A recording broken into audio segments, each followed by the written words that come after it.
പരിശുദ്ധ അമ്മയ്ക്കും തിരുക്കുമാരനും 1000 നന്ദി. എൻ്റെ പേര് ഗ്രീഷ്മ. ഞാൻ കോട്ടയത്തു നിന്നാണ് വരുന്നത്. ഞാൻ ആദ്യമായി കൃപാസനത്തെപ്പറ്റി അറിയുന്നത് 2017 അവസാനം 18 ആദ്യം ആ ഒരു സമയത്താണ്. യൂട്യൂബിൽ കൂടെയാണ് കൃപാസനത്തെപ്പറ്റി അറിയുന്നത്. ഞാനൊരു സ്റ്റാഫ് നേഴ്സാണ്. 2014 മുതൽ ഒരു ജോലിക്ക് വേണ്ടി, ഒരു പെർമനൻറ്റ് ജോലിക്ക് വേണ്ടി ശ്രമിക്കുകയാണ്. അമ്മ ഇവിടെ എന്നെ എയർലിഫ്റ്റ് ചെയ്ത് ഉയർത്തിയതിനെ സാക്ഷ്യം പറയാനാണ് ഞാൻ ഇവിടെ നിൽക്കുന്നത്. 2018 തൊട്ട് ഞാനിവിടെ അൾത്താരയിൽ 18 തൊട്ട് ഇവിടെ ഉടമ്പടി എടുക്കാനായിട്ട് ശ്രമിച്ചുകൊണ്ടിരുന്നു. തീർത്ഥാടന ഉടമ്പടി എടുക്കാനായിട്ട് ഓരോ പ്രാവശ്യം വരും, അത് മുടങ്ങും, എന്തെങ്കിലും തടസ്സം ഉണ്ടാകും.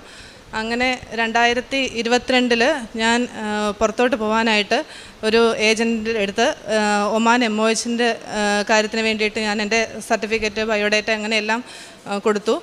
പക്ഷേ ഒരു 1-2 ആഴ്ച കഴിഞ്ഞപ്പോഴത്തേക്ക് എന്നോട് പറഞ്ഞു, ഗ്രീഷ്മയുടെ മാത്രം ഹോൾ ടിക്കറ്റ് വന്നിട്ടില്ല, നെക്സ്റ്റ് ടൈം നോക്കാമെന്ന് പറഞ്ഞു.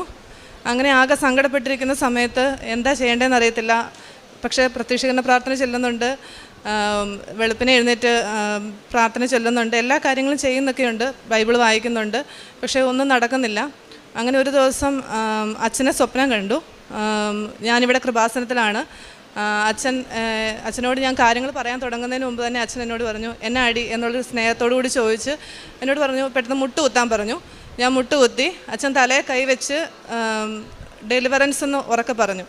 അപ്പം പെട്ടെന്ന് ഞാൻ ഉറക്കത്തിൽ നിന്ന് എഴുന്നേറ്റ് നോക്കുന്ന സമയം വെളുപ്പിനെ 3 മണിയാണ്. അങ്ങനെ അതിനുശേഷം എല്ലാ പ്രതീക്ഷയും പോയി. ഇതൊരു 2022 മെയ്യിലാണ് സംഭവിക്കുന്നത്. അങ്ങനെ ഞാൻ വീണ്ടും എൻ്റെ വീട്ടിൽ ബ്രദർ വന്ന സമയത്ത് ഞാൻ ഇവിടെ വന്നു. ഇവിടെ വന്ന് ഉടമ്പടി എടുക്കാനായിട്ട് വീണ്ടും ഞാൻ ഓടി വന്നപ്പോൾ സമയം കഴിഞ്ഞു. അങ്ങനെ വീണ്ടും തടസ്സം. പിന്നെ ഞാനും അമ്മയും ഈ ഫ്രണ്ടിൽ ഇങ്ങനെ ഇരിക്കുകയാണ്. അപ്പോൾ ഇവിടെ ഇങ്ങനെ സ്ക്രീനൊക്കെ വെച്ചിട്ടുണ്ട്. ഞാൻ മാതാവിനോട് ഇങ്ങനെ പറഞ്ഞു, ഇനി എല്ലാ പ്രതീക്ഷയും പോയി, ഇനി ഒമാൻ MOH എന്നുള്ള ആ ഒരു ഇതും പോയി, ഇനി ഒരു പ്രതീക്ഷയില്ല, പക്ഷേ എനിക്ക് കൊന്തയെല്ലാം ഉള്ളൊരു അനുഗ്രഹം മാത്രം തന്നാൽ മതി എന്ന് പറഞ്ഞു. അപ്പോൾ ഇവർ ഈ സ്ക്രീനൊക്കെ എടുത്ത് മാറ്റുവാണ്. അപ്പോൾ എനിക്ക് ശരിക്കും മാതാവിനെ കാണാൻ പറ്റി. പെട്ടെന്ന് എൻ്റെ മനസ്സിലോട്ട് നിൻ്റെ മുമ്പിലുള്ള എല്ലാ തടസ്സങ്ങളും മാറുന്നെന്ന് മനസ്സിൽ പറഞ്ഞു. അമ്മ തൊട്ടടുത്ത് നിന്ന് തന്നെ എൻ്റെ അടുത്തോട്ട് ഇങ്ങനെ പറഞ്ഞു, നിൻ്റെ മുമ്പിലുള്ള എല്ലാ തടസ്സങ്ങളും മാതാവ് മാറ്റുക മോനെ എന്ന് പറഞ്ഞു. അങ്ങനെ ഇവിടുന്ന് പോയി മെയ് അവസാനം വരെയാണ് ഒമാൻ MOHൻ്റെ ഇൻ്റർവ്യൂ. അങ്ങനെ ഞാൻ ഇവിടെ വർക്ക് ചെയ്യുന്നൊരു ഹോസ്പിറ്റലിൻ്റെ ട്രെയിനിങ്ങിൻ്റെ ഭാഗമായിട്ട് മെഡിക്കൽ കോളേജിൽ ഒരു ട്രെയിനിങ് ഉണ്ടായിരുന്നു. അങ്ങനെ ആ ട്രെയിനിങ്ങിൽ ഒരു കുട്ടീനെ പരിചയപ്പെട്ടു. ആ കുട്ടി എന്നോട് പറഞ്ഞു അവർക്ക് ഒമാൻ MOH കിട്ടി. ഞാൻ വളരെ ആരാധനയോടുകൂടി ആ കിട്ടിയോ എന്നൊക്കെ ചോദിച്ച് അതിൻ്റെ ഡീറ്റെയിൽസൊക്കെ ചോദിച്ചു. ജസ്റ്റ് എൻ്റെ നമ്പർ അങ്ങോട്ട് കൊടുത്ത് ആ കുട്ടിയുടെ നമ്പർ വാങ്ങിച്ചു, ഇനി എന്തെങ്കിലും ഉണ്ടെങ്കിൽ വിളിച്ച് ചോദിക്കാമല്ലോ എന്നുള്ള രീതിയിൽ. അങ്ങനെ ബായ് പറഞ്ഞ് പിരിയുന്ന സമയത്ത് ആ കുട്ടി എന്നോട് പറഞ്ഞു, ഞങ്ങൾ ഹിന്ദുക്കളാണെങ്കിലും മാതാവിനോട് പ്രാർത്ഥിച്ചിട്ട് കിട്ടിയ ജോലിയാണെന്ന് പറഞ്ഞു. എനിക്ക് ആ കുട്ടി കിട്ടിയതിലുള്ള സങ്കടമല്ല, പെട്ടെന്ന് എനിക്ക് സങ്കടം വന്നു. കാരണം ഞാൻ ഒരു ഹിന്ദുവാണ്, എങ്കിലും ഞാൻ ചെറുപ്പം തൊട്ടേ എൻ്റെ ഓർമ്മ വെച്ച നാൾ മുതൽ ഈശോയും മാതാവും ഉണ്ട്. അങ്ങനെ ജീവിച്ചിട്ട് പെട്ടെന്ന് ഇത് കേട്ടപ്പോൾ എനിക്ക് സങ്കടം വന്നു. ഞാൻ വേഗം വീട്ടിലെത്തി മുറിയിലിരുന്ന് കുറേ കരഞ്ഞു. ഞാൻ മാതാവിനോട് പറഞ്ഞു, എന്നെ പരിഗണിച്ചില്ലെങ്കിലും കുഴപ്പമില്ല, ഞാനൊരിക്കലും അമ്മേനെ വിട്ടു പോകത്തില്ലെന്ന് അമ്മയ്ക്ക് അറിയാവുന്നതുകൊണ്ടല്ലേ എന്നോട് ഇങ്ങനെയൊക്കെ കാണിക്കുന്നത് പറഞ്ഞു. കുറേ കരഞ്ഞു. അതിനുശേഷം ഞാനിങ്ങനെ പറഞ്ഞതിലോർത്ത് ഞാൻ സോറി പറഞ്ഞു മാതാവിനോട്. ഞാൻ അറിയാതെ പറഞ്ഞു പോയതാണ്, അമ്മയ്ക്ക് ഇഷ്ടമുള്ള സമയത്ത് എന്നെ രക്ഷിച്ചാൽ മതിയെന്ന് പറഞ്ഞു. അങ്ങനെ മുറിക്ക് പുറത്തൊക്കെ ഇറങ്ങി കുറച്ച് കഴിഞ്ഞപ്പോഴത്തേക്ക് എൻ്റെ ഫോണിൽ ഒരു കോൾ വന്നു. എനിക്കറിയാൻ മേലാത്ത നമ്പറാണ്. ഞാൻ എടുത്തപ്പം ഈ കുട്ടി എൻ്റെ നമ്പർ അതിൻ്റെ ഏജൻറ്റിന് കൊടുത്തിട്ടുണ്ടായിരുന്നു. അപ്പം അന്ന് മെയ് 30-ാം തീയതി എന്നോട് ഇൻ്റർവ്യൂ അറ്റൻഡ് ചെയ്യാൻ താല്പര്യമുണ്ടോ എന്ന് ചോദിച്ചു. ഞാൻ പറഞ്ഞു അതിന് സമയം കഴിഞ്ഞില്ലേ, തീർന്നില്ലേ? അല്ല, ജൂൺ 2 വരെ ഉണ്ടെന്ന് പറഞ്ഞു. അപ്പോൾ ഞാൻ പറഞ്ഞു അതിന് ഞാൻ പ്രിപ്പയർഡ് അല്ല, ബയോഡേറ്റ ഒന്നും റെഡിയാക്കിയിട്ടില്ല എന്നിങ്ങനെ പറഞ്ഞു. അപ്പോൾ പറഞ്ഞാൽ സാരമില്ല ഗ്രീഷ്മ, പെട്ടെന്ന് ലീവ് അറേഞ്ച് ചെയ്ത് ബാംഗ്ലൂരാണ്. അപ്പോൾ ബാംഗ്ലൂരാണ് നമുക്ക് പോകാൻ സാഹചര്യം, ആര് കൊണ്ടുപോകും, എങ്ങനെ പോകും എന്നൊക്കെ ആ കൺഫ്യൂഷൻ. പക്ഷേ എല്ലാം പെട്ടെന്ന് ക്ലിയറായി വരുന്നത് പോലെ ഞാൻ ജൂൺ 2-ാം തീയതി ഇൻ്റർവ്യൂവിന് വേണ്ടിയിട്ട് ബുക്ക് ചെയ്തു. അങ്ങനെ ജൂൺ 1-ാം തീയതി വൈകിട്ട് ഇവിടുന്ന് പോവുകയാണ്. അപ്പോൾ ഇറങ്ങാൻ നേരത്ത് ഞാനിങ്ങനെ മാതാവിനോട് പറഞ്ഞു, അമ്മേ സഞ്ചാരി മാതാവ് എൻ്റെ കൂടെ വന്ന്, ഞാനൊന്നും പ്രിപ്പയർഡ് അല്ല, പക്ഷേ എൻ്റെ കൂടെ വന്ന് എന്നെ ഇൻ്റർവ്യൂ വിജയിപ്പിക്കണം എന്ന് പറഞ്ഞു. അങ്ങനെ ഞാനിവിടുന്ന് ഇറങ്ങി. അവിടെ 6 മണിക്ക് വെളുപ്പിനെ റിപ്പോർട്ട് ചെയ്യേണ്ടത്, പിറ്റേ ദിവസം 6 മണിക്ക് റിപ്പോർട്ട് ചെയ്യേണ്ടത്. ഞങ്ങൾ 7:30 അവിടെ എത്തിയപ്പോൾ അവരൊരു ഫോം തന്നു. ഞങ്ങളിതെല്ലാം ഫില്ല് ചെയ്തുകൊണ്ടിരിക്കുന്ന സമയത്ത് ഒരു 5 പേരുടെ പേര് വിളിച്ചു. അപ്പം ഞാൻ ഇതിനു മുമ്പ് ഈ ഏജൻറ്റിനോട് ചോദിച്ചതാണ്, ഒമാൻ പ്രോമെട്രിക്കൽ ഒരു ലൈസൻസ് വേണം നമുക്ക് അങ്ങോട്ടേക്ക് പോകണമെങ്കിൽ. അപ്പോൾ അതില്ല. അപ്പം ഏജൻറ്റ് പറഞ്ഞത് ഇതിന് മുമ്പുള്ള ആൾക്കാരെയൊക്കെ അവർ അങ്ങനെ ഇല്ലാത്തവരെ എടുക്കുന്നുണ്ടായിരുന്നു, ഇൻ്റർവ്യൂ കിട്ടിക്കഴിഞ്ഞാൽ വൺസ് പിന്നെ എടുത്താൽ മതി എന്ന് പറഞ്ഞു. അങ്ങനെ എല്ലാം ക്ലിയർ ആക്കിയാണ് ഞാൻ ഇൻ്റർവ്യൂ. പക്ഷേ അവിടെ 5 പേരുടെ പേര് വിളിച്ചിട്ട് അവരെന്നോട് ഈ ലൈസൻസ് എവിടെയെന്ന് ചോദിച്ചു. അപ്പം എൻ്റെ കയ്യിലില്ല. ഞാൻ ഏജൻറ്റിനെ വിളിച്ചപ്പോൾ പറഞ്ഞു, ഗ്രീഷ്മ വെയിറ്റ് ചെയ്യും, നമുക്ക് നോക്കാം എന്നൊക്കെ പറഞ്ഞു. അങ്ങനെ കുറേ പ്രാവശ്യം ഏജൻറ്റിനെ വിളിക്കുന്നു. ഞങ്ങൾ ഈ 5 പേരും അവരവരുടെ ഏജൻറ്റിനെയൊക്കെ വിളിച്ചുകൊണ്ടിരിക്കുകയാണ്. ഞങ്ങളിങ്ങനെ മാറി ആ ഇൻ്റർവ്യൂവിൻ്റെ ആ സ്ഥലത്ത് തന്നെ ഇങ്ങനെ ഇരിക്കുകയാണ്. താഴേന്ന് ബ്രദർ വിളിക്കുന്നുണ്ട്, എന്താ ഇത്ര നേരമായിട്ട് കഴിഞ്ഞില്ലേ? ഞാൻ പറഞ്ഞു, ചെറിയൊരു സർട്ടിഫിക്കറ്റിൻ്റെ പ്രോബ്ലം ഉണ്ട്, എനിക്കത് ക്ലിയർ ആക്കിയിട്ട് ഞാൻ പറയാം എന്നിങ്ങനെ പറഞ്ഞു. അവസാനം ഞാൻ ഏജൻറ്റിനെ വിളിച്ച് മടുത്തു. ആ ഏജൻറ്റ് കൈ ഒഴിഞ്ഞു. ഞാനപ്പോൾ ഒരു തീരുമാനം എടുത്ത്, എന്തായാലും ഇവിടം വരെ വന്നിട്ട് ഇൻ്റർവ്യൂ അറ്റൻഡ് ചെയ്യാൻ പറ്റിയില്ലെന്ന് ആരോടും പറയണ്ട, ഇൻ്റർവ്യൂ അറ്റൻഡ് ചെയ്ത് കിട്ടിയില്ല എന്ന് ഒരു കള്ളം പറയാമെന്ന് തീരുമാനിച്ച് ഞാനിങ്ങനെ തീരുമാനിച്ചിരുന്ന സമയത്ത് പെട്ടെന്ന് മനസ്സിലോട്ട് ഞാൻ എല്ലാവരോടും പറഞ്ഞു, എൻ്റെ മാതാവിനോട് മാത്രം പറഞ്ഞില്ല എന്ന് പറഞ്ഞുകൊണ്ട് പെട്ടെന്ന് ഞാൻ ലൈറ്റ് ആക്കാൻ പ്രയർ റിക്വസ്റ്റ് ഇട്ടു. അതിനകത്ത് ഞാൻ ഇങ്ങനെ എഴുതിയത്, എൻ്റെ സഞ്ചാരി മാതാവേ ഇവിടം വരെ വന്ന് എന്നെ ഇൻ്റർവ്യൂവിൽ പാസ്സാക്കി തരണേന്ന്. ഞാനിപ്പോൾ മാസ്ക് ഒക്കെ വെച്ചിട്ടുണ്ട്, നമ്മുടെ മുഖത്തെ ഫേഷ്യൽ എക്സ്പ്രഷനോ ഒന്നും ആർക്കും അറിയാൻ പറ്റില്ല. അപ്പോൾ ഞങ്ങളിങ്ങനെ 5 പേര് നിരന്ന് ഇരിക്കുകയാണ്. പെട്ടെന്ന് ഇൻ്റർവ്യൂ ഈ സൈഡിലാണ് നടക്കുന്നതെങ്കിൽ ഓപ്പോസിറ്റ് സൈഡിൽ നിന്ന് എൻ്റെ ഹൈറ്റ് എന്ന് പറയുന്നത് 167 സെൻറ്റിമീറ്ററാണ്. അതിനേക്കാളും ഹൈറ്റുള്ള സാരി ഉടുത്ത ഒരു പ്രൗഢിയുള്ളൊരു ലേഡി അവിടുന്ന് വിളിച്ചു ചോദിക്കുവാണ്, എന്നോടാണ് ചോദിക്കുന്നത്, വാട്ട് ഹാപ്പൻ ടു യു എന്ന് പറഞ്ഞാൽ ഇംഗ്ലീഷാണ് ഫുള്ള്. എന്താണ് പറ്റിയത്, നീ എന്തിനാണ് സങ്കടപ്പെട്ടിരിക്കുന്നതാണ് ഇത്രയും ഇംഗ്ലീഷിൽ ചോദിച്ചത്. അപ്പം എൻ്റെ അടുത്ത് വന്ന് നിന്നു. ഞാനും എൻ്റെ തൊട്ടടുത്ത് നിന്നൊരു കൊച്ചും കൂടെ എഴുന്നേറ്റ് നിന്നിട്ട് എന്നോട് കാര്യം ചോദിച്ചപ്പോൾ ഞാൻ ഇംഗ്ലീഷിൽ കമ്മ്യൂണിക്കേറ്റ് ചെയ്യുകയാണ്. ഞാൻ പറഞ്ഞു, മാം ഐ തോട്ട് ദാറ്റ് ഇങ്ങനെയൊക്കെ പറഞ്ഞു, എനിക്ക് ഇംഗ്ലീഷ് ഒട്ടും പറഞ്ഞ് ഫലിപ്പിക്കാൻ പറ്റത്തില്ല, എന്താ പ്രശ്നമെന്ന്. പെട്ടെന്ന് ഞാൻ പറഞ്ഞു. അപ്പോൾ എന്നോട് പറഞ്ഞു, മലയാളത്തിൽ പറ, മലയാളം എനിക്ക് മനസ്സിലാവുമെന്ന് പറഞ്ഞു.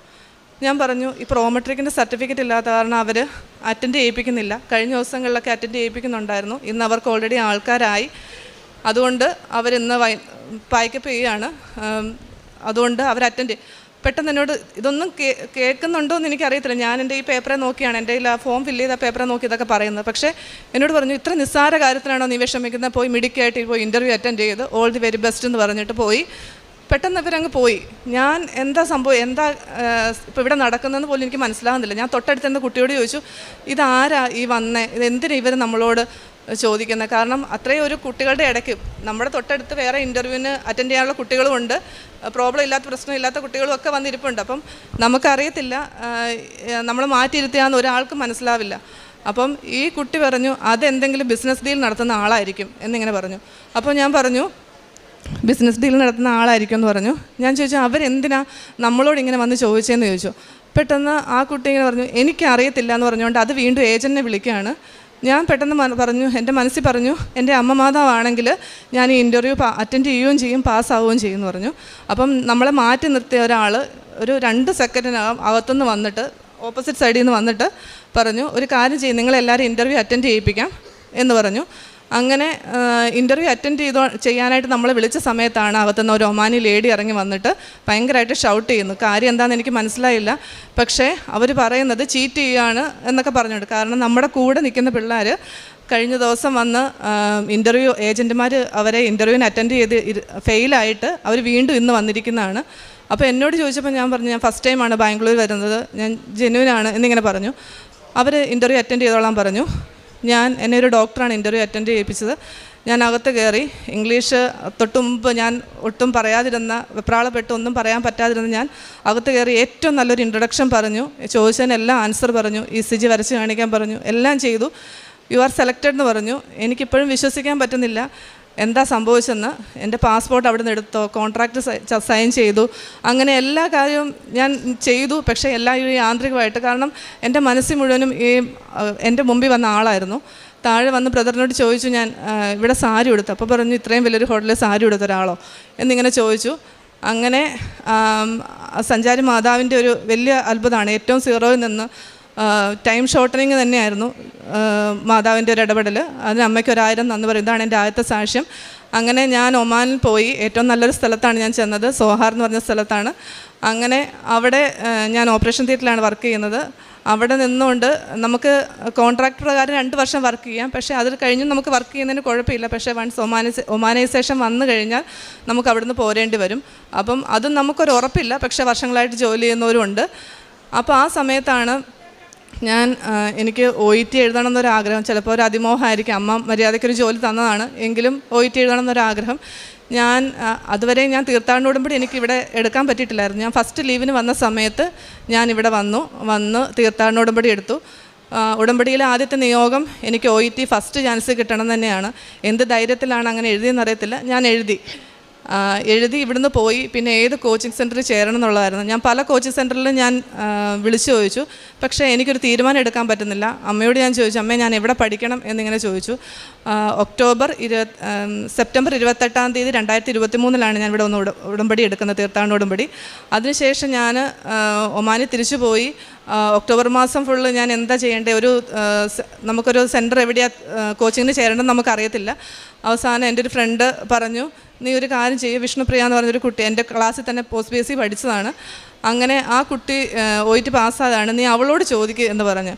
അങ്ങനെ ഞാൻ ആ കുട്ടീനെ വിളിച്ചു. അവൾ വിളിച്ചപ്പോഴത്തേക്ക് അവൾ പറഞ്ഞു, ഒരു കാര്യം ചെയ്യുക, ഞാൻ സ്പീക്കിങ്ങും റൈറ്റിങ്ങും പറഞ്ഞു തരാം, ബാക്കി നീ യൂട്യൂബിൽ നോക്ക്. ഞാൻ പറഞ്ഞതിന് ശേഷം നീ OET ഇങ്ങനെ പറഞ്ഞു തന്നതിന് ശേഷം നീ ഏതെങ്കിലും ഒരു നല്ല ഇൻസ്റ്റിറ്റ്യൂഷനിൽ പോയി ചേര് എന്നിങ്ങനെ പറഞ്ഞു. ഞാൻ ഓക്കെ പറഞ്ഞു. ഞാൻ അങ്ങനെ എനിക്ക് റൈറ്റിങ്ങും സ്പീക്കിങ്ങും പറഞ്ഞു തന്നു. പക്ഷേ ആ സമയത്ത് മുഴുവനും ഞാൻ ഉടമ്പടിയിലെ എല്ലാ കാര്യങ്ങളും കറക്റ്റായിട്ട് ചെയ്യുന്നുണ്ടായിരുന്നു.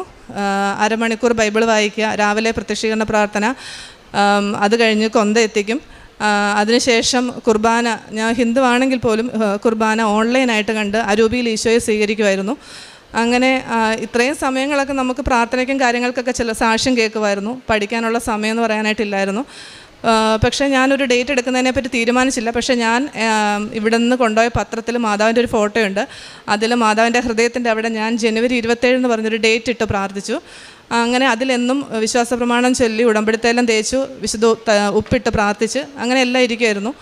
അങ്ങനെ ഈ കുട്ടി എനിക്ക് സ്പീക്കിങ്ങും റൈറ്റിങ്ങും പിന്നെ സാക്ഷ്യത്തിനകത്ത് കണ്ട് ഞാൻ ഹൗ ടു പാസ് OET എന്ന് പറഞ്ഞ് ഞാനൊരു ബുക്കിൽ എഴുതി വെച്ചു. കാരണം ഇവിടുത്തെ സാക്ഷ്യത്തിനകത്ത് പറഞ്ഞ രീതിയിൽ മാത്രമാണ് ഞാൻ ചെയ്തത്. കാരണം റീഡിങ്ങിന് വേണ്ടിയിട്ട് ഞാൻ ബൈബിൾ അരമണിക്കൂർ വായിച്ചു, അരമണിക്കൂർ കൂടുതൽ വായിച്ചു. സ്പീക്കിങ്ങിന് വേണ്ടിയിട്ട് ഞാൻ പ്രേക്ഷിത പ്രവർത്തനം ചെയ്യും എന്നിങ്ങനെ പറഞ്ഞു. പ്രേക്ഷിത പ്രവർത്തനം ചെയ്യുന്നുണ്ടായിരുന്നു. ലിസണിങ്ങിന് വേണ്ടിയിട്ട് സാക്ഷ്യം കേൾക്കും, റൈറ്റിങ്ങിന് വേണ്ടിയിട്ട് വചനം എഴുതും.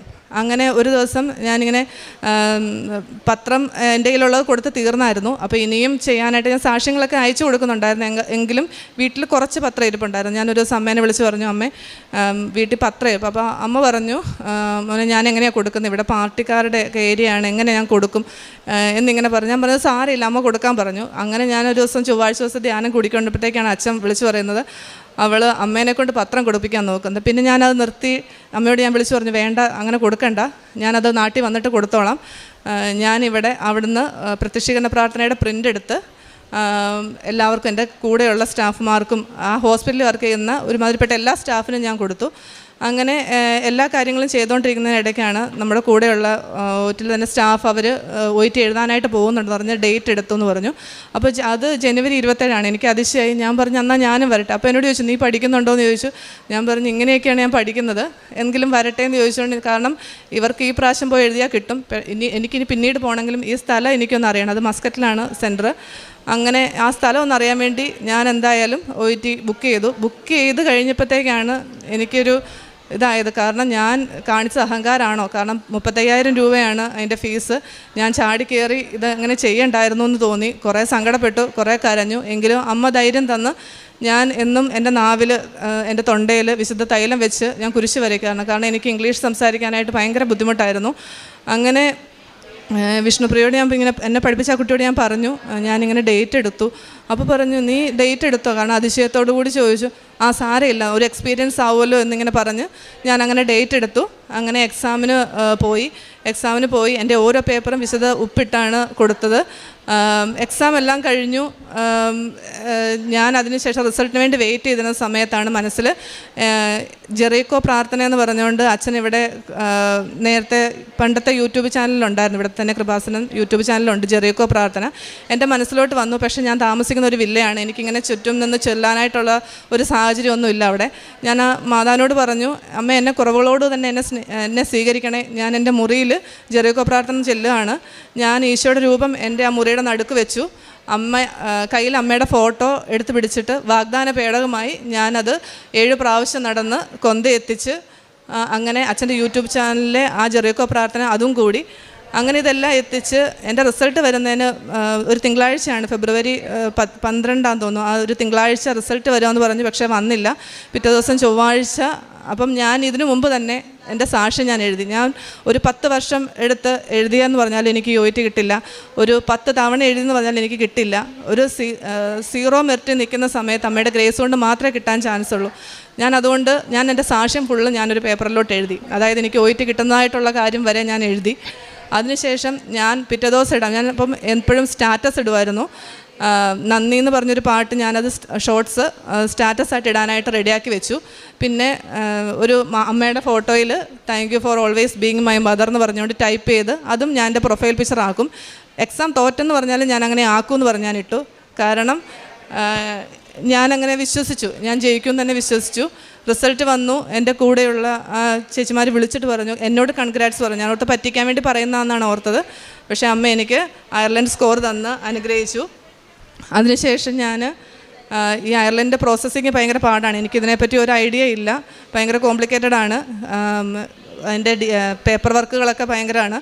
അപ്പം അതിന് ഞാൻ അവിടെയാണ്. അപ്പം നാട്ടിൽ നിന്ന് എൻ്റെ അമ്മ ഒരുപാട് കഷ്ടപ്പെട്ട് ഈ പേപ്പറെല്ലാം കളക്ട് ചെയ്ത് DL-ന് വേണ്ടിയിട്ട് അപ്ലൈ ചെയ്തു. ഈ DL-ന് വേണ്ടിയിട്ട് അപ്ലൈ ചെയ്യുന്നതിന് മുന്നേ ഞാൻ അവിടുത്തെ എല്ലാ ഒരു മെയിൽ ഐ ഡിയിലോട്ടും ഏജൻറ്റുമാരുടെ മെയിൽ ഐ ഡിയിലോട്ടും ഞാൻ എൻ്റെ ബയോഡേറ്റ അയച്ചു. കാര്യങ്ങളൊക്കെ പറഞ്ഞു. ഇൻ്റർവ്യൂവിന് അറ്റൻഡ് ചെയ്യാൻ താല്പര്യമുണ്ടെന്ന് പറഞ്ഞു. അങ്ങനെ എനിക്കൊരു സ്ഥലത്തുനിന്ന് ഇൻ്റർവ്യൂ കിട്ടി. ഞാനത് അതുപോലെ തന്നെ മാതാവിൻ്റെ സ്റ്റൈലും ഫോട്ടോയും ഉപ്പും എല്ലാം എടുത്ത് വെച്ച് സാധാരണ ഒരു ഫോണിനകത്ത് നിന്നുകൊണ്ട് ഞാൻ ആ ഇൻ്റർവ്യൂ അറ്റൻഡ് ചെയ്തു. ആ ഇൻ്റർവ്യൂ അറ്റൻഡ് ചെയ്ത് പാസ്സായി കഴിഞ്ഞിട്ടാണ് ഞാൻ അറിയുന്നത് അയർലൻഡിലെ ഏറ്റവും നല്ലൊരു ഹോസ്പിറ്റൽ, ഏറ്റവും വലിയൊരു ഹോസ്പിറ്റലാണ്. അതും ഗവൺമെൻറ് ഹോസ്പിറ്റലിലോട്ടാണ് എനിക്ക് സെലക്ഷൻ കിട്ടിയത്. കാരണം ഇൻ്റർവ്യൂ അറ്റൻഡ് ചെയ്യുമ്പോഴും എനിക്ക് അറിയില്ലായിരുന്നു ഇത് ഗവൺമെൻറ്റിലോട്ടുള്ള സെലക്ഷൻ ആണെന്നൊന്നും എനിക്ക് അറിയില്ലായിരുന്നു. അങ്ങനെ അറ്റൻഡ് ചെയ്ത് ആ ഇൻ്റർവ്യൂ കിട്ടി. പെട്ടെന്നാണ് കഴിഞ്ഞ ഈ ഓണത്തിൻ്റെ സമയത്താണ് ജൂൺ 11-നാണ് ഞാൻ ഇൻ്റർവ്യൂ അറ്റൻഡ് ചെയ്യുന്നത്. അതിനുശേഷം ഏജൻറ്റ് അവിടുത്തെ ഏജൻറ്റാണ്, അവർ നമുക്ക് മെയിൽ അയച്ചു, ഇവിടെ ഫ്രീസിങ് ആണ്, ഒന്നും നടക്കത്തില്ല, നിങ്ങൾക്ക് ഞങ്ങളുടെ ഈ അണ്ടറിൽ നിൽക്കണമെന്നുണ്ടെങ്കിൽ മാത്രം നിന്നാൽ മതി, ഇല്ലെങ്കിൽ നിങ്ങൾക്ക് വേറെ എന്തെങ്കിലും നോക്കാം എന്ന് പറഞ്ഞു. അപ്പോൾ അങ്ങനെ ആകെ ഒരു പ്രതീക്ഷ പോയി. ഞാൻ വീട്ടിൽ വിളിച്ച് പറഞ്ഞപ്പോൾ അമ്മ എന്നോട് പറഞ്ഞു, നിനക്ക് അർഹത ഉണ്ടായിട്ട് കിട്ടിയതല്ല, പക്ഷേ അമ്മയ്ക്ക് തരാൻ ഇഷ്ടമുണ്ടെങ്കിൽ അമ്മ അത് തരുമെന്ന് പറഞ്ഞു. അങ്ങനെ ഞാൻ നാട്ടിൽ വീണ്ടും അവധിക്ക് വന്നു. 2ാമത്തെ വർഷത്തെ അവധിക്ക് വന്നു, ഓണത്തിന് വന്നു. ഞാനിവിടെ വന്നു, ഉടമ്പടി പുതുക്കാനായിട്ട് വന്നതാണ്. ഉടമ്പടി പുതുക്കി അമ്മയോട് ഞാനിങ്ങനെ പറഞ്ഞു, അമ്മേ ഒന്നും എല്ലാ പ്രതീക്ഷയും പോയി, അവിടെ ഫ്രീസിങ് ആണ്. അപ്പോൾ അതിൻ്റെ ഇടയ്ക്കൊക്കെ ഞാൻ ഇവർക്ക് മെയിൽ അയക്കുന്നുണ്ട്, എന്തെങ്കിലും അപ്ഡേറ്റ്സ് ഉണ്ടോ എന്ന് ചോദിച്ചുകൊണ്ട്. അങ്ങനെ ഒന്നും ഒരു അപ്ഡേറ്റ്സും ഇല്ല, അവർ ഫ്രീസിങ് ആണെന്ന് തന്നെ പറഞ്ഞുകൊണ്ടിരിക്കുന്നു. അങ്ങനെ ഇവിടെ വന്നു, ഉടമ്പടി പുതുക്കി ഞാൻ വീട്ടിൽ ചെന്ന് അന്ന് എനിക്ക് അവർ മെയിൽ അയച്ചു, ഗ്രീഷ്മ ഇത് ഇത്രയും മിസ്സിങ് ഡോക്യുമെൻറ്റ്സ് ആണ്, എത്രയും പെട്ടെന്ന് ഞങ്ങൾക്ക് റിപ്ലൈ അയക്കുക. അപ്പം എനിക്ക് പോകാൻ ഇനി ഒരു 4 ദിവസം കൂടെ ഉള്ളൂ ഒമാന് തിരിച്ച് കയറി പോകാനായിട്ട്. ഞാൻ അവിടെ ചെന്ന് കഴിഞ്ഞപ്പോഴത്തേക്ക് അവരെനിക്ക് മെസ്സേജ് അയച്ചു, പാസ്പോർട്ടിൻ്റെ ഫുൾ കോപ്പി അയക്ക്, എറ്റിപ്പിക്കൽ വർക്ക് വിസയ്ക്ക് വേണ്ടി വെക്കാൻ വേണ്ടിയിട്ടാണ്. അങ്ങനെ അതൊരു 20 ദിവസത്തെ താമസമുള്ളൊരു വിസയാണ്. പക്ഷേ പിറ്റേ ദിവസം തിങ്കളാഴ്ച അവർ വൈകുന്നേരം ഇത് പറയുന്നു. ചൊവ്വാഴ്ച ധ്യാനം കൂടിക്കൊണ്ടിരുന്ന സമയത്ത്, അന്ന് എനിക്ക് പിറ്റേ ദിവസം നൈറ്റ് ഡ്യൂട്ടി ആയിരുന്നു. അപ്പം ഈ ചൊവ്വാഴ്ചത്തെ ലൈവായിട്ട് തന്നെ ധ്യാനം കൂടിക്കൊണ്ടിരുന്ന സമയത്ത് അവർ മെയിൽ അയച്ചു, നിങ്ങളുടെ എറ്റിപ്പിക്കൽ വർക്ക് വിസ ഈ 20 ദിവസം താമസമുള്ളത് പിറ്റേ ദിവസം തന്നെ എനിക്ക് വന്നു. അടുത്തത് അവർ ചോദിച്ചാൽ എന്നാണ് നിങ്ങളുടെ റെസിഗ്നേഷൻ എന്നാണെന്ന്. അങ്ങനെ ഞാൻ അവിടുന്ന് ബാക്കി റെസിഗ്നേഷൻ്റെ പേപ്പർ വർക്കുകളും കാര്യങ്ങളെല്ലാം ചെയ്തു. എല്ലാം സ്മൂത്തായിട്ട് അമ്മ കൈ പിടിച്ച് നടത്തുന്ന പോലെയായിരുന്നു. അങ്ങനെ ഞാൻ നാട്ടിൽ വന്നു. വിസയ്ക്ക് വേണ്ടിയിട്ട് വിസ ആപ്ലിക്കേഷൻ ഫോമുമായിട്ട് ഞാനിവിടെ വന്നു. ബഹുമാനപ്പെട്ട ജോസഫ് അച്ഛനെ കണ്ട് ബ്ലെസ്സിങ് വാങ്ങിച്ചു. ഞാൻ വിസയ്ക്ക് കൊടുത്തു. 10-20 ദിവസത്തിനകം എനിക്ക് എൻ്റെ വിസ വന്നു. ഈ ജനുവരി 12-ാം തീയതി ഞാൻ അയർലൻഡിലോട്ട് കയറിപ്പോവാണ്. അമ്മ തന്ന എല്ലാ അനുഗ്രഹങ്ങൾക്കും ഒരുപാട് നന്ദി പറയുന്നു. എൻ്റെ കർത്താവിൻ്റെ അമ്മ എൻ്റെ അടുക്കൽ വരുവാനുള്ള ഭാഗ്യം എനിക്ക് എവിടെ നിന്ന് പറഞ്ഞുകൊണ്ട് ഞാൻ എൻ്റെ സാക്ഷി അവസാനിപ്പിക്കുന്നു. നിയമാവർത്തനം 31:6 ശക്തരും ധീരരുമായിരിക്കുവിൻ, ഭയപ്പെടേണ്ട, അവരെ പ്രതി പരിഭ്രമിക്കുകയും വേണ്ട, എന്തെന്നാൽ നിങ്ങളുടെ ദൈവമായ കർത്താവാണ് കൂടെ വരുന്നത്, അവിടുന്ന് നിങ്ങളെ നിരാശപ്പെടുത്തുകയോ പരിത്യജിക്കുകയോ ഇല്ല. ഗ്രീഷ്മ കൃഷ്ണൻ എന്ന ഈ മകൾ എത്ര സുന്ദരമായി ഉടമ്പടി ജീവിതത്തിൻ്റെ ഓരോ മേഖലകളെയും സ്പർശിച്ചുകൊണ്ട് തൻ്റെ ജീവിതത്തിൽ ലഭിച്ച ദൈവാനുഭവങ്ങളെ നമ്മുടെ മുമ്പിൽ സാക്ഷ്യപ്പെടുത്തുന്നു.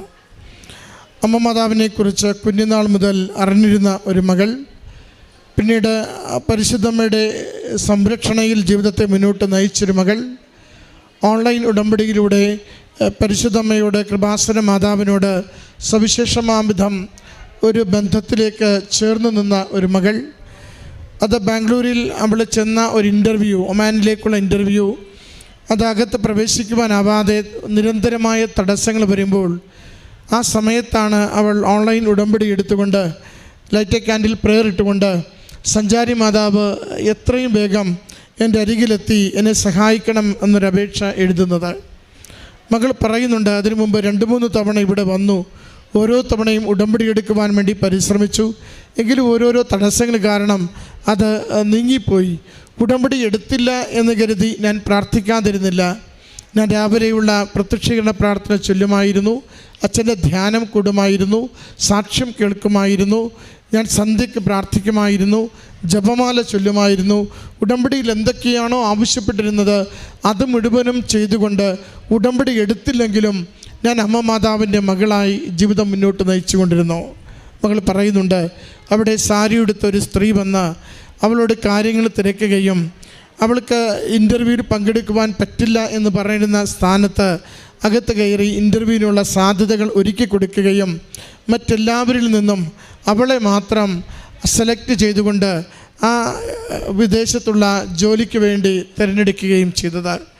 അത് അത്ഭുതകരമായിട്ടുള്ള ഒരു തിരഞ്ഞെടുപ്പ്.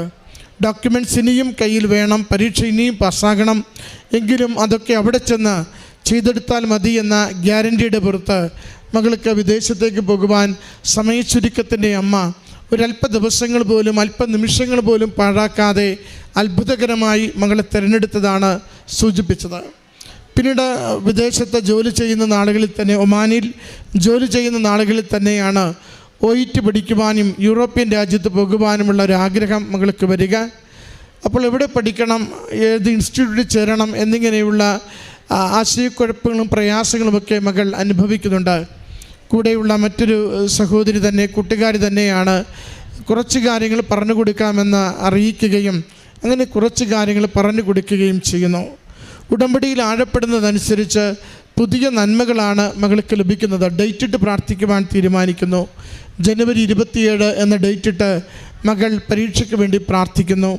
എവിടെയെങ്കിലും കോഴ്സിന് ചേർന്ന് പഠിക്കണം, പരീക്ഷ എഴുതണമെന്ന് ആഗ്രഹിച്ചിരിക്കുമ്പോൾ മറ്റൊരു കൂട്ടുകാരി ജനുവരി 27 ഡേറ്റ് എടുത്തതിനെ പറ്റി കേൾക്കുന്നു. അങ്ങനെ ജനുവരി 27 പരീക്ഷ എഴുതുന്നു. അതൊരു എക്സ്പെരിമെൻ്റായിട്ട്, ഒരു എക്സ്പീരിയൻസ് ആയിട്ടാണ് ശരിക്കും പരീക്ഷയിൽ പങ്കുചേരുന്നത്. എന്നാൽ നല്ല അമ്മ, കരുണയുള്ള കൃപാസന മാതാവ് മകളുടെ ജീവിതം, മകളുടെ പ്രാർത്ഥന, മകളുടെ വിശുദ്ധി, അമ്മ മാതാവിലുള്ള ശരണപ്പെടൽ, അത് ഓരോന്നിനെയും മാനിച്ചുകൊണ്ട് അത്ഭുതകരമായിട്ട് ആ പരീക്ഷ മകൾക്ക് വിജയിപ്പിച്ച് നൽകുന്നു.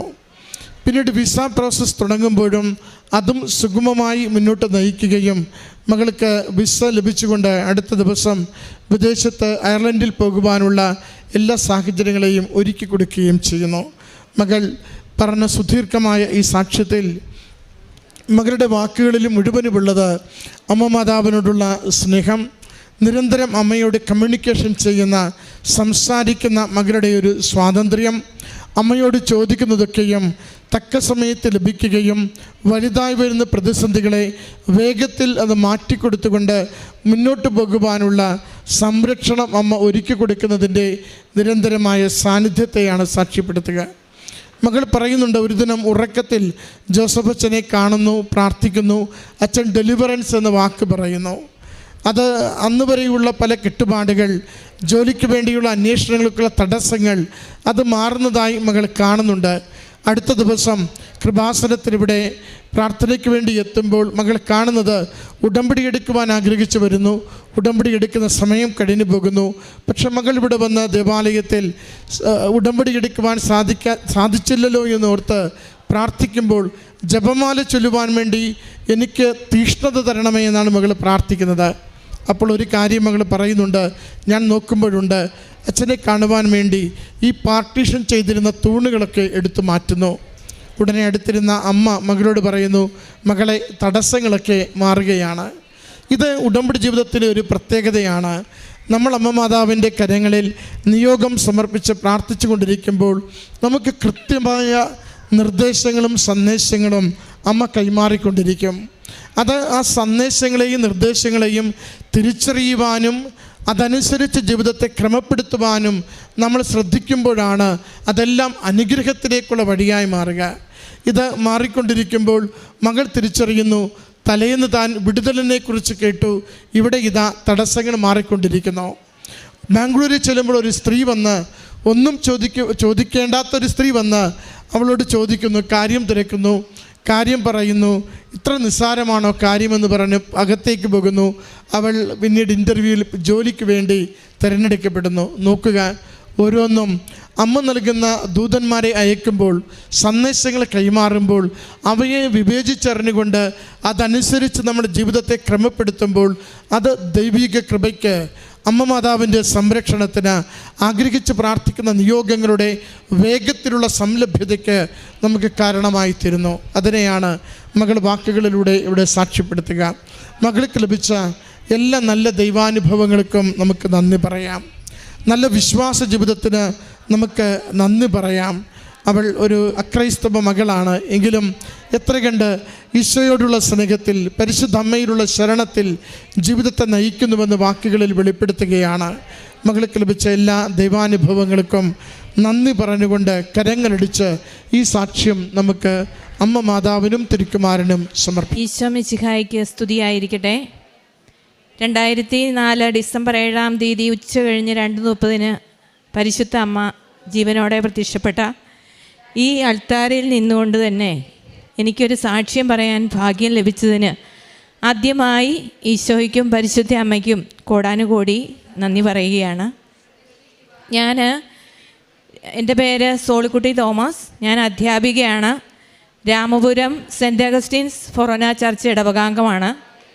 ഞാൻ ഇവിടെ ആദ്യമായിട്ട് ഉടമ്പടി എടുക്കുന്നത് മാർച്ച് മാസം 2024 മാർച്ച് മാസം 9 തീയതിയാണ്. അതിനും വളരെ മുമ്പ് തന്നെ എനിക്ക് ഈ ദേവാലയത്തിൽ വരാനും ഉടമ്പടി എടുക്കാനും വളരെയധികം ആഗ്രഹമുണ്ടായിരുന്നു. എനിക്ക് ഇവിടെ വന്ന് ഉടമ്പടി എടുക്കാൻ സാധിക്കാത്തതുകൊണ്ട് വളരെ മുമ്പ് തന്നെ ഓൺലൈനിൽ ഉടമ്പടി എടുക്കുകയും അതുപോലെ തന്നെ ലൈറ്റ് ക്യാൻഡിൽ റിക്വസ്റ്റ് ഇട്ട് പ്രാർത്ഥിക്കുകയും ഒക്കെ ചെയ്യുമായിരുന്നു. ഞാൻ പ്രതീക്ഷിക്കാതെ, അതായത് എൻ്റെ കുടുംബത്തിലുള്ളവർ ഇവിടെ വന്ന് ഉടമ്പടി എടുക്കാനായിട്ട് എന്നെ അനുവദിച്ചിരുന്നില്ല. കാരണം എൻ്റെ ആരോഗ്യസ്ഥിതി അതിന് യോജിച്ചതല്ലായിരുന്നു. എൻ്റെ നട്ടെല്ലിന് പ്രശ്നമുണ്ടായിരുന്നു, കംപ്ലൈൻ്റ് ഉണ്ടായിരുന്നു. ഞാൻ കഴുത്തിൽ കോളർ ഇട്ടിരിക്കുകയായിരുന്നു.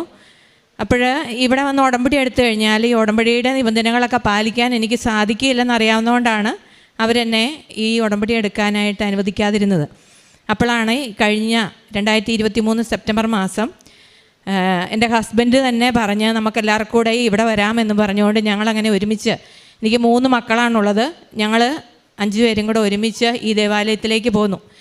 അപ്പോൾ വാഹനത്തിൽ കയറി ഇരിക്കുമ്പോഴും എനിക്കൊരു പ്രതീക്ഷയൊന്നും ഇല്ലായിരുന്നു ഇവിടേക്കാണ് വരുന്നതെന്ന്. പക്ഷേ ആ സമയം മുതൽ ഞാൻ പ്രാർത്ഥിച്ചുകൊണ്ടിരുന്നു.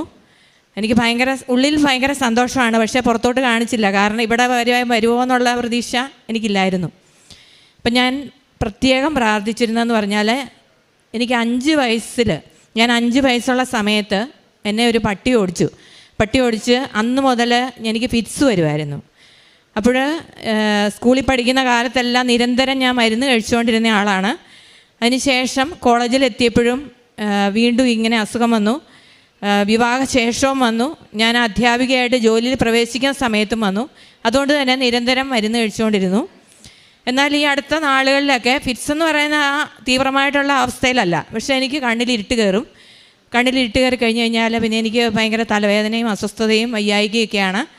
അപ്പോൾ അതിന് മരുന്ന് കഴിക്കണം. അപ്പോൾ എൻ്റെ ഒരു ആഗ്രഹം, ഞാനിങ്ങനെ മാതാവിനോട് പറഞ്ഞുകൊണ്ടിരുന്നു, അമ്മേ മാതാവേ എൻ്റെ ഈ അസുഖം മാറ്റിത്തരണേ എന്ന് ഞാനിങ്ങനെ പ്രാർത്ഥിച്ചുകൊണ്ടിരുന്നു. ഞങ്ങൾ ഈ ദേവാലയത്തിൻ്റെ മുമ്പിൽ വാഹനം കൊണ്ടുവന്ന് നിർത്തി. ഞാനിങ്ങനെ നോക്കുമ്പോഴേ കൈ വിരിച്ചു പിടിച്ചിരിക്കുന്ന ഈശോയുടെ രൂപം ആ കണ്ടപ്പം എനിക്ക് പെട്ടെന്ന് എൻ്റെ കണ്ണിലേക്ക് ആ ഇരുട്ട് വന്നു. അതായത് എനിക്കിങ്ങനെ വരുമ്പോൾ ഒരുമാതിരി പവർ പോയിൻ്റ് പ്രസൻറ്റേഷൻ മാതിരി കണ്ണിനകത്ത് ഇങ്ങനെ വെട്ടം ഇങ്ങനെ നടക്കും. കുറച്ച് കഴിയുമ്പോഴത്തേക്കും കണ്ണ് ഇരുട്ടാകും. എനിക്ക് പിന്നെ കാഴ്ചയെല്ലാം മറഞ്ഞു പോകും. അപ്പോൾ ഞാൻ വണ്ടിയിൽ നിന്ന് ഇറങ്ങുന്ന സമയത്ത് ഞാൻ എൻ്റെ ഹസ്ബൻഡിനോടും മക്കളോടും പറഞ്ഞു, എൻ്റെ കണ്ണ് കാണാൻ മേല കേട്ടോ എന്ന്. അപ്പോൾ അവർക്ക് എനിക്കങ്ങനെ പറയുമ്പോഴേ കാര്യം പിടിയിട്ടു. അവർക്ക് മനസ്സിലായി. എൻ്റെ കയ്യെ പിടിച്ചു. ഭയങ്കര തിരക്കായിരുന്നു. നമുക്കറിയാം ഓണത്തിൻ്റെ അവധിയാണ്, ഇങ്ങോട്ട് കയറത്തില്ല. ഇവിടെ നടന്നു വന്നു. ഇവിടെ വന്നപ്പം മുഴുവൻ കസേരയിൽ നിറയെ ആളിരിക്കുന്നു. എൻ്റെ അവസ്ഥ കണ്ടപ്പോൾ ഒരാൾ എനിക്ക് എഴുന്നേറ്റ് തന്നു. ആ സമയത്ത് ഇതുപോലെ ഉടമ്പടിക്ക് വേണ്ടിയിട്ട് നടന്നു വരുന്ന ആ പ്രദക്ഷിണത്തിൻ്റെ മുമ്പിലുണ്ടായിരുന്ന മാതാവിനെ തൊടാനായിട്ട് എൻ്റെ ഹസ്ബൻഡിനെ കയ്യെ പിടിച്ചു കൊണ്ടുപോയി. ഞാൻ ആ മാതാവിനെ തൊട്ട് പ്രാർത്ഥിച്ചു. അതിന് ശേഷം തിരിച്ച് കസേര വന്നിരുന്നു. ഞാൻ അറിയാതെ കണ്ണുനീരിങ്ങനെ ഒഴുകിക്കൊണ്ടിരുന്നു. ഞാൻ കരയുമല്ല, പക്ഷേ കണ്ണുനീരൊഴുകിക്കൊണ്ടേയിരുന്നു. കുറച്ച് കഴിഞ്ഞപ്പോൾ എൻ്റെ കണ്ണിൻ്റെ കാഴ്ച എനിക്ക് തെളിഞ്ഞു വന്നു. അല്ലെങ്കിൽ എനിക്ക് മരുന്ന് കഴിക്കണം, മരുന്ന് കഴിച്ച് കിടക്കണം. ആ ഒരു ദിവസം ഫുള്ളും ഞാനെങ്ങനെ അവസ്ഥയിലായിരിക്കും. എൻ്റെ ശരീരമൊക്കെ വേദനയായിരിക്കും, തലവേദനയായിരിക്കും. പക്ഷേ ഞാൻ ഇവിടെ വെച്ച് തന്നെ എൻ്റെ കണ്ണിന് എനിക്ക് ആ നഷ്ടപ്പെട്ട കാഴ്ചയൊക്കെ തിരിച്ചു വന്നു. അതിനുശേഷം ഞങ്ങൾ തിരിച്ചു പോയി. എനിക്ക് ഉടമ്പടി എടുക്കണം എന്ന് പറഞ്ഞപ്പോൾ ഉടമ്പടി എടുക്കണ്ടെന്നൊക്കെ പറഞ്ഞു പോയി.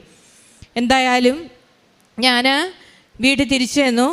ഞാൻ ഈ നിയോഗം വെച്ച്, അതായത് ഈ ദേവാലയത്തിൽ വന്ന് എനിക്ക് തീർത്ഥാടന ഉടമ്പടി എടുക്കണം എന്നുള്ള നിയോഗം വെച്ച് ഞാൻ ഓൺലൈനിൽ ഉടമ്പടി എടുത്ത് പ്രാർത്ഥിക്കാൻ തുടങ്ങി.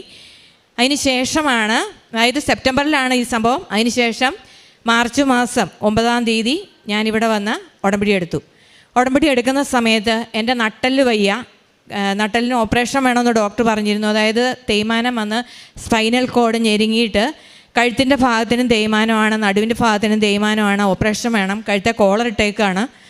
അപ്പോൾ ഓപ്പറേഷൻ നട്ടെല്ലിനായതുകൊണ്ട് ചെയ്യാൻ എനിക്ക് പേടിയാണ്. ഞാൻ അധ്യാപികയാണെന്ന് പറഞ്ഞല്ലോ. ബോർഡിൽ എഴുതാൻ വയ്യ, നോട്ട്ബുക്കിലേക്ക് നോക്കാൻ വയ്യ, കണ്ണിങ്ങനെ കുനിച്ച് നോക്കത്തില്ല, കഴുത്ത് ചെറുതായിട്ട് ഇങ്ങനെ കുനിക്കാൻ പാടില്ല, കയ്യിലൊരു സാധനം വെയിറ്റ് എടുക്കത്തില്ല. വെയിറ്റ് എന്ന് പറഞ്ഞാൽ ഒരു ചെറിയ സാധനം പോലും കൈ പിടിക്കാൻ പറ്റില്ല. പേപ്പറൊക്കെ കയ്യിലെടുക്കുമ്പോഴത്തേക്കും കയ്യിൽ നിന്ന് താഴെ പോവും. നമുക്കറിയാം, അടുക്കളയിൽ ജോലി ചെയ്യുന്നവരാണ്. കറിക്കത്തി കയ്യിലെടുക്കുമ്പം ഇങ്ങനെ ബാലൻസ് തെറ്റി തിരിച്ച് വന്ന് കയ്യിലേക്ക് അടിക്കും, ആ ഒരവസ്ഥ. അപ്പോഴും ഞാൻ ഉടമ്പടിയിൽ നിയോഗം വെച്ച 6 കാര്യങ്ങളിൽ ഒരെണ്ണം നമ്മൾ പറയുന്നത് പോലെ തന്നെ മാതാവിൻ്റെ ഇഷ്ടത്തിന് വിട്ടു. ബാക്കിയുള്ള നിയോഗങ്ങളിൽ 3 എണ്ണം വെച്ചിരുന്നതിൽ ഒന്ന് നട്ടെല്ലിൻ്റെ ഈ പ്രശ്നം വെച്ചായിരുന്നു. പിന്നെ ഞാൻ വെച്ചത്, ഞാൻ ആദ്യം വന്നപ്പോൾ ഞാൻ പറഞ്ഞല്ലോ ഈ ഫിറ്റ്സിൻ്റെ കാര്യം. അപ്പോൾ അത് ഞാൻ നിയോഗത്തിൽ എഴുതി വെച്ചു. അതെനിക്ക് മാറ്റി തരണമെന്ന് ഞാൻ എഴുതി വെച്ചു. പിന്നെ ഞാൻ എഴുതിയത് എൻ്റെ മക്കളുടെ വിദ്യാഭ്യാസ കാര്യമൊക്കെയായിരുന്നു. എന്തായാലും ഞാൻ ഇവിടെ വന്ന് ഈ ദേവാലയത്തിൽ വന്ന് ഉടമ്പടി എടുത്ത് പ്രാർത്ഥിച്ച് തിരിച്ചു പോയി. അതിന് ശേഷം നമുക്കറിയാം, ഉടമ്പടിയിൽ ചെയ്യാനുള്ള കാര്യങ്ങളെല്ലാം കൃത്യമായി ചെയ്യാൻ തുടങ്ങി. എല്ലാ ദിവസവും ദേവാലയത്തിൽ പോകും. കുറേ ദൂരെയാണ് എൻ്റെ സ്കൂള്, പക്ഷേ ഞാൻ എല്ലാ ദിവസവും ദേവാലയത്തിൽ പോകും. കൃത്യമായിട്ട് കുമ്പസാരിക്കും, പ്രാർത്ഥനകളൊന്നും മുടക്കത്തില്ല. അങ്ങനെ എല്ലാ കാര്യങ്ങളും ചെയ്തുകൊണ്ടിരുന്നു. അപ്പോഴാണ് എൻ്റെ അയൽക്കാരായിട്ടുള്ള ആളുകളൊക്കെ എന്നോട് ചോദിക്കുന്നത്, ടീച്ചറിൻ്റെ കഴുത്തിന് എങ്ങനെയുണ്ടെന്ന്. ഞാൻ 3 മാസം തുടർച്ചയായിട്ട് കോളർ ഇട്ടിട്ട് മാറ്റമൊന്നും വരാതെ എൻ്റെ മരുന്ന് കഴിച്ചിട്ട് എൻ്റെ പല്ലുകളൊക്കെ ദ്രവിക്കാൻ തുടങ്ങി, മഞ്ഞ നിറവായി. അപ്പോൾ ഡോക്ടറിൻ്റെ അടുത്ത് പോകുന്ന ഒരു വിശ്വാസം എനിക്ക് നഷ്ടപ്പെട്ട അവസ്ഥയിൽ ഞാൻ തന്നെ മരുന്നങ്ങ് നിർത്തി. മരുന്നില്ലാതെ ഒരു നിമിഷം മുന്നോട്ട് പോകാൻ പറ്റാത്ത അവസ്ഥയിലിരുന്ന് ഞാൻ മരുന്ന് തന്നെ നിർത്തി. എന്നിട്ട് ഞാൻ ഈ ഉടമ്പടി എടുത്ത സമയം മുതൽ ഈ തൈലം കഴുത്തിൽ തടവി കൊടുക്കും, നടുവിന് തേക്കും. എനിക്ക് എവിടെയൊക്കെ വേദന അനുഭവപ്പെടുന്നുണ്ടോ അവിടെ എല്ലാം ഞാൻ ഈ തൈലം തൂത്ത് കൊടുക്കും. പിന്നെ ഞാൻ ഉപ്പ് കഴിക്കും, പിന്നെ തേൻ കഴിക്കും. എന്നിട്ട് ഞാനിങ്ങനെ പ്രാർത്ഥിക്കും. ഞാൻ സ്കൂളിലേക്ക് പോകുന്നത് ഏതാണ്ടൊരു 3/4 മണിക്കൂറോളം യാത്രയുണ്ട്. ആ സമയം അത്രയും കൊന്തയില്ലി പ്രാർത്ഥിച്ചുകൊണ്ടിരിക്കും. എന്തായാലും മറ്റുള്ള ആളുകൾ എന്നോട് ചോദിച്ചപ്പോഴാണ് ഞാൻ മനസ്സിലാക്കുന്നത് എൻ്റെ അസുഖം കുറഞ്ഞെന്ന്. അതായത് എല്ലാവരും എന്നോട് ചോദിച്ചു, ടീച്ചറിന് എങ്ങനെയുണ്ടെന്ന് ചോദിച്ചപ്പോഴാണ്, ശരിയാണല്ലോ, എൻ്റെ കഴുത്തിലെ കോളർ ഞാൻ മാറ്റി, എനിക്ക് സാധനങ്ങൾ എടുക്കാൻ പറ്റുന്നു, എഴുതാൻ പറ്റുന്നു, ബോർഡിൽ എഴുതാം, നോക്കാം, എല്ലാ കാര്യങ്ങളും ചെയ്യാൻ പറ്റുന്നു. അതുപോലെ തന്നെ ഞാൻ സ്കൂളിൽ പിള്ളേർക്ക് ഉച്ചഭക്ഷണമുണ്ട്. മറ്റുള്ളവർ പാത്രത്തിൽ എടുത്തുകൊണ്ടേ മേശ വെച്ച് തരും, എന്നിട്ട് വിളമ്പി കൊടുക്കണം നമ്മൾ. അപ്പം ഇത് ഞാൻ ഉന്തിക്കൊണ്ട് നടക്കുകയാണ് ചെയ്യുന്നത്. ആ മേശക്കൂടെ ഇങ്ങനെ ഉന്തിക്കൊണ്ട് നടന്നിട്ടാണ് പിള്ളേർക്ക് വിളമ്പി കൊടുക്കുന്നതൊക്കെ.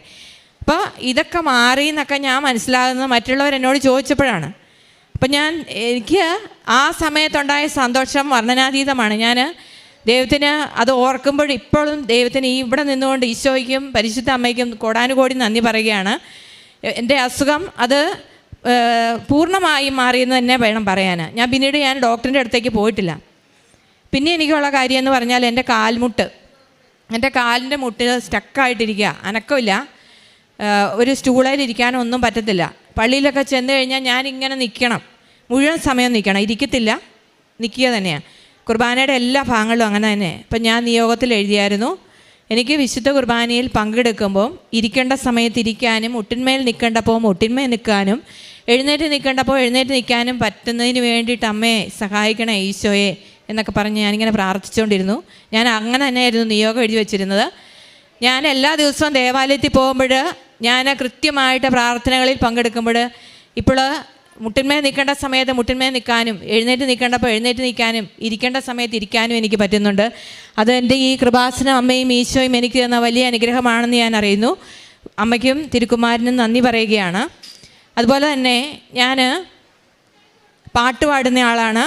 പാലാ കത്തീഡ്രൽ കൊയറിൽ പാടിക്കൊണ്ടിരുന്ന ആളാണ്. പിതാവിൻ്റെ പള്ളി ആയതുകൊണ്ട് തന്നെ പാലാ രൂപതയിലെ ഒട്ടുമിക്ക പള്ളികളിലും എല്ലാ കാര്യങ്ങൾക്കുമായിട്ട് പാടാനായിട്ട്, അതായത് പുത്തൻ കുർബാന, പട്ടം, അച്ഛന്മാരുടെ പുത്തൻ കുർബാന, കല്യാണം, പെരുന്നാൾ, ഇങ്ങനെ എല്ലാ രൂപതയിലുള്ള മിക്കവാറും എല്ലാ സ്ഥലങ്ങളിലും എല്ലാ പള്ളികളിലും പാടാൻ പോയിട്ടുണ്ട്. ഞാനിപ്പോൾ താമസിക്കുന്ന എൻ്റെ ഇടവക എന്ന് പറഞ്ഞാൽ രാമപുരം ഫൊറോന പള്ളിയാണ്. അതൊരു വലിയ പള്ളിയാണ്, ധാരാളം പാട്ടുകാരുള്ള പള്ളിയാണ്. പണ്ടും ഇപ്പോഴും അവിടെ ധാരാളം പാട്ടുകാരുണ്ട്. എനിക്ക് ഒരിക്കൽ പോലും അവിടെ പാട്ട് പാടാൻ പറ്റിയിട്ടില്ല. 10 വർഷമായിട്ട് ഞാൻ കൊണ്ടു നടക്കുന്ന ആഗ്രഹമാണ് എനിക്ക് അവിടെ പാട്ട് പാടണമെന്ന്. അപ്പം ഞാനത് മാതാവിനോട് പ്രത്യേകം പറഞ്ഞു, ഉടമ്പടിയിൽ എഴുതി പ്രാർത്ഥിച്ചു. ഈ കഴിഞ്ഞ 2-3 ആഴ്ചകൾക്ക് മുമ്പ് എനിക്ക് ഞങ്ങളുടെ ഇടവകയിലെ ഒരു പരിപാടിയിൽ പാട്ടുപാടാൻ അവസരം കിട്ടി. അങ്ങനെ പാട്ടുപാടാൻ അവസരം കിട്ടിയപ്പോൾ വികാരിച്ചൻ തന്നെ എന്നോട് പറഞ്ഞിട്ട് എനിക്ക് എൻ്റെ ദേവാലയത്തിൽ പാട്ടുപാടാൻ സാധിച്ചു. ഇപ്പം ഞാൻ എല്ലാ ദിവസവും ദേവാലയത്തിൽ പാട്ട് പാടുന്നുണ്ട്. അതിനും പരിശുദ്ധ അമ്മയ്ക്കും തിരുക്കുമാരനും കോടാനുകൂടി നന്ദി പറയുകയാണ്. എൻ്റെ ജീവിതത്തിൽ, എൻ്റെ കുടുംബജീവിതത്തിലാണെങ്കിലും, എൻ്റെ മക്കളുടെ കാര്യം, എൻ്റെ മാതാപിതാക്കളുടെ കാര്യം, എൻ്റെ ജീവിത പങ്കാളിയുടെ കാര്യം ഒക്കെ നമുക്ക് എന്തൊക്കെ പ്രശ്നങ്ങളും പ്രതിസന്ധികളും വരുമ്പോഴും ഈ മാതാവ് കൂടെ ഉണ്ടെന്നുള്ളത്, ഈ കൊന്തയുണ്ടല്ലോ, ഈ കൃപാസന അമ്മയുടെ കൊന്ത, ഇതെപ്പോഴും എൻ്റെ കൂടെയുണ്ട്. ഞാൻ എപ്പോഴും ഇങ്ങനെ പ്രാർത്ഥിച്ചുകൊണ്ട് നടക്കും. അതുപോലെ അമ്മയുടെ കാശുരൂപ, എൻ്റെ ഉടമ്പടി കാശുരൂപ എപ്പോഴും എൻ്റെ കഴുത്തേലുണ്ട്. ഞാൻ ഒറ്റയ്ക്കല്ല, എനിക്ക് എൻ്റെ അമ്മ കൂടെയുണ്ടെന്ന് എനിക്ക് എപ്പോഴും ഈ ഒരു ജപമാലയും ഈ ഒരു കാശുരൂപവും എനിക്ക് ഭയങ്കര ശക്തിയാണ് തരുന്നത്. ഞാൻ ഒരു കാര്യം കൂടെ പറഞ്ഞോട്ടെ. ഞാൻ ഈ ഫിറ്റ്സ് വന്നത് എന്നെ ഒരു പട്ടി ഓടിച്ചപ്പോഴാന്ന് ഞാൻ പറഞ്ഞു. ഈ അടുത്ത കാലത്ത് ഞാൻ രാവിലെ പള്ളിയിൽ നിന്ന് വരുമ്പോൾ അടുത്ത വീട്ടിലെ പട്ടി, വലിയ കൂട്ടിലിട്ട് വളർത്തുന്ന വലിയ പട്ടി, അത് പാഞ്ഞു വന്ന് എൻ്റെ ദേഹത്ത് കയറി. എൻ്റെ ശരീരം ഇങ്ങനെ എല്ലാ വശത്തുനിന്നും കയറിക്കൊണ്ടിരിക്കുക. പട്ടി നേരെ എൻ്റെ ദേഹത്ത് കയറി നിൽക്കുമ്പോൾ എന്നെ കഴിഞ്ഞ് ഉയരത്തിലാണ് നിൽക്കുന്നത്. ഞാനിങ്ങനെ പേടിച്ച് വിറച്ച് ഈ കാശുരൂപത്തിൽ മുറുക്കെ പിടിച്ച് ഞാൻ സ്വീകരിച്ചിരിക്കുന്ന വിശുദ്ധ കുർബാനയിലും എൻ്റെ കയ്യിലിരിക്കുന്ന ഈ പരിശുദ്ധ അമ്മയുടെ കാശുരൂപം, എൻ്റെ ഉടമ്പടി കാശുരൂപത്തിലും വിശ്വസിച്ച് ഞാനിങ്ങനെ മുറുക്കെ പിടിച്ചുകൊണ്ട് ഞാൻ കണ്ണടച്ച് മുറുക്കെ പിടിച്ചു നിന്നു. ഒരു 5 മിനിറ്റ് സമയം ആ പട്ടി എൻ്റെ ദേഹത്ത് കയറി ഇറങ്ങാൻ ചെയ്തുകൊണ്ടിരുന്നു. എന്നിട്ട് വീട്ടുകാർ വന്ന് പിടിച്ചുകൊണ്ട് പോയി കഴിഞ്ഞപ്പോൾ ഞാൻ പിന്നെ കാറിക്കൊണ്ടാണ് വീട്ടിലേക്ക് പോയത്. പക്ഷേ എൻ്റെ ഹസ്ബൻഡ് എനിക്ക് വേണ്ടിയിട്ട് മരുന്ന് മേടിച്ചുകൊണ്ട് വന്നു. കാരണം ഞാൻ ചെറിയൊരു കാര്യത്തിൽ ഒന്ന് ടെൻഷൻ അടിച്ചാൽ എനിക്ക് അസുഖം വരുമെന്ന് അദ്ദേഹത്തിന് അറിയാം. പക്ഷേ അന്നത്തെ ദിവസം എന്നോട് പറഞ്ഞു മരുന്ന് മേടിച്ച് തരാമെന്ന് പറഞ്ഞു. ഞാൻ പറഞ്ഞു എനിക്ക് മരുന്ന് വേണ്ട, എനിക്കെൻ്റെ തൈലമുണ്ട്, എനിക്കെൻ്റെ തേനുണ്ട്, ഉപ്പുണ്ട്.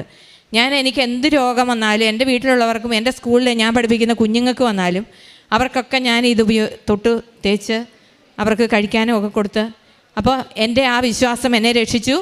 എനിക്ക് അന്ന് വന്ന ആ അസുഖത്തിനും ഞാൻ ആ തൈലം നെറ്റിയിൽ കുരിശു വരച്ചു.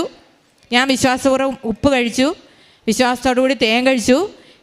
എനിക്ക് അന്ന് അസുഖം വന്നില്ല. അതോടുകൂടി എനിക്ക് പൂർണ്ണമായിട്ട് ബോധ്യമായി ആ അസുഖം എനിക്കിനി വരത്തില്ല.